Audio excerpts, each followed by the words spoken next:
नमस्कार मित्रांनो, तुम्हाला मी आज दाखवतो कुड्याच्या शेंगा.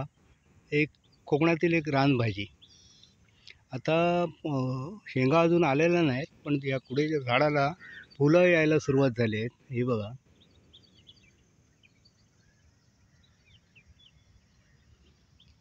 हे भरपूर प्रमाणात फुलं आले आहेत. हे बघा, इथे पण बघा फुलं आहेत.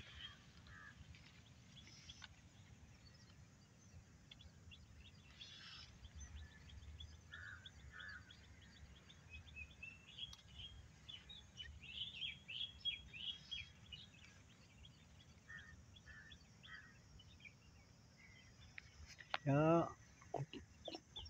कुड्याच्या झाडाला आता फुलं आलेत. थोड्याच दिवसात त्यांना शेंगा येतील. त्या शेंगांची भाजी खूप चांगली होते आणि ती आयुर्वेदिक पण आहे. कोकणात हे मुबलक प्रमाणात या कुड्याच्या शेंगा डोंगरावर असतात.